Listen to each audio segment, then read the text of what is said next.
This is Jason Smith of the Flensburg Files, and I would like to show you a set of tongue twisters under the name to blow or to swagger, a look at soft and hard consonants in English.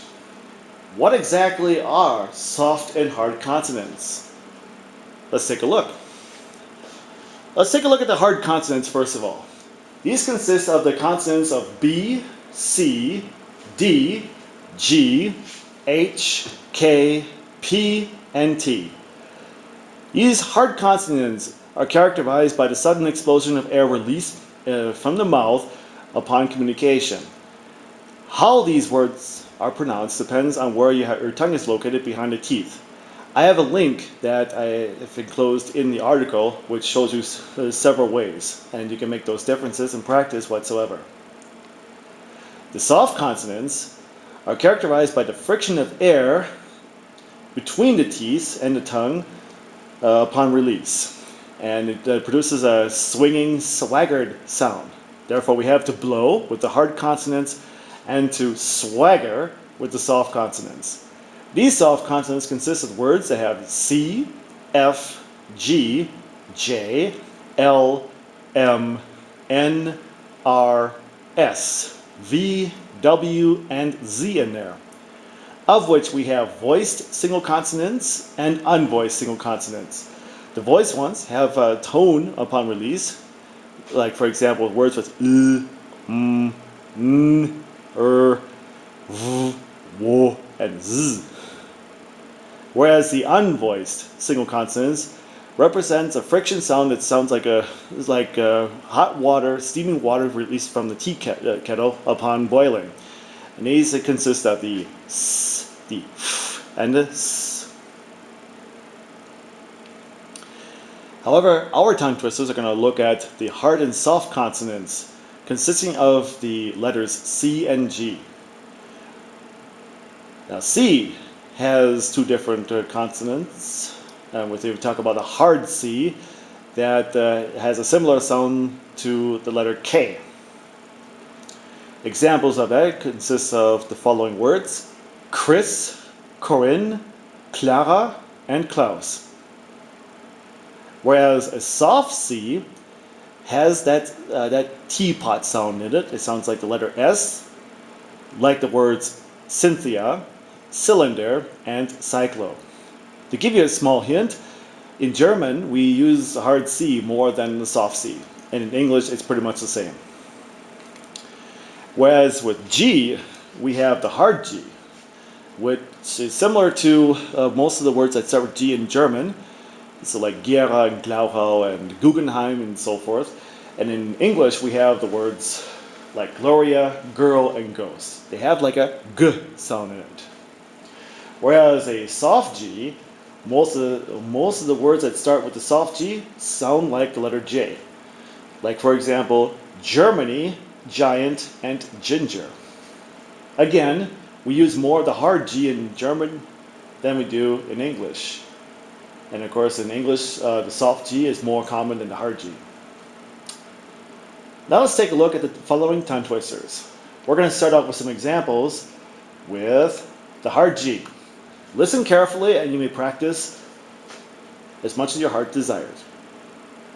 The ghost at the Golden Gate met a gorgeous girl and gave her gifts: a golden guitar from a goose in the Gulf of Guinea, a golden guest book from a gorilla in Gaitine, a geyser with goldfish guppies from Gera, God's golden gun from a guy in Glauchau, and a garbage truck with garbage cans full of gimps who got guns from Gary in Garden City near Grenada.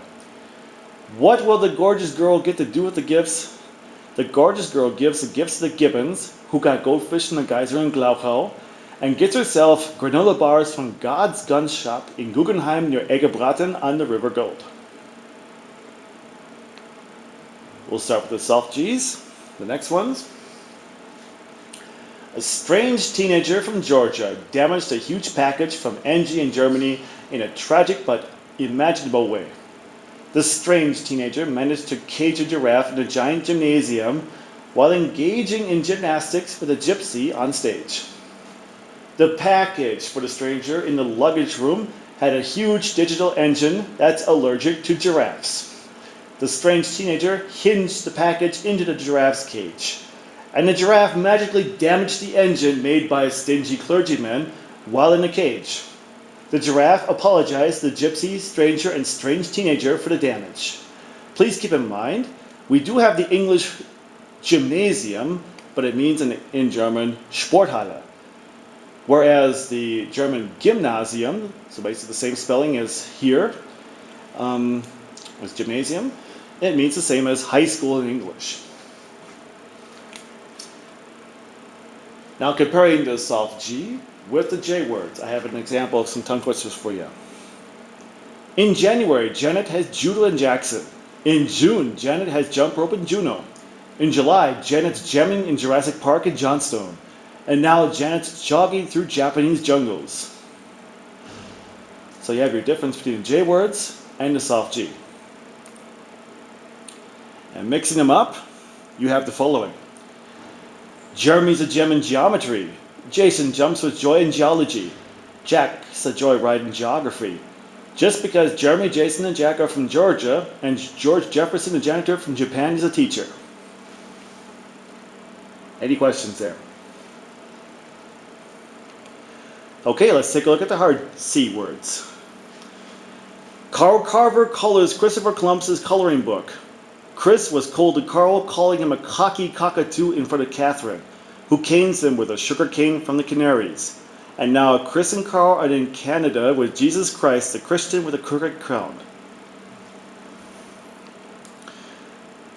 Similar to the K words. Chris and Kay are crooks. They kicked the cookbook into the brook. A hooker hooked the cookbook out of the brook. And Chris and Kay are on the hook, cause hookers looking for Chris and Kay, who are kicking books at KKOK in Kentucky. Keeping in mind the KKOK is actually a four-letter call letter for the radio stations in America. Now let's mix up the hard C and the K words. Corey and Kay from Key West are in a camper owned by Corinne from Kentucky. Cruising through Cleveland, the couple see Carol King in her kitchen of her camper in Cape Cabot in Canada, concocting a cocktail with chili and cayenne pepper. Now the kids go co-ed, cooking like a kettle, clearing Carol's cupboards for cups for coffee in the waters of Cape Cabot in the city of Cabot Cove. We'll look at the soft C. There's a circus in the city. In the circus, we're excited citizens, fancy and spicy citrus ice cream with spicier cider. In the circus, they celebrate with the princess, who dances in circles with nice princes, who balance on pencils and bicycles. Once an exciting cicada siphoned a prince's medicine and raced eccentrically in the circus. A centipede became rice that Cindy ate, and a ceratosaurus became a cyclone that excited Caesar. All in December when the circus was in the city and the citizens paid a cent to see. Similar to the S words. Simon sees a snake. The snake slithers sideways. Sam sees a snake. The snake slides on the sidewalk. Sam and Simon see the snake slithering on the sidewalk. And now Sam and Simon slump on the sidewalk as Sam and Simon got a snake bite, 7 meters in the ass. Mixing up the soft C and S words. Sam's from Sicily. Cindy's from San Francisco. Sam saw Cindy at the City Hall in Seattle in December. Cindy saw Sam in a submarine in Seoul, South Korea in the spring. Cindy and Sam placed themselves in Sioux Falls, South Dakota in the summer, and said in Sioux City in September, I love you. Now Sam and Cindy see themselves in a city in South Carolina drinking Sioux City sarsaparilla, and suitcases set for another exciting dance. Any questions? You got that swing now? I thought so.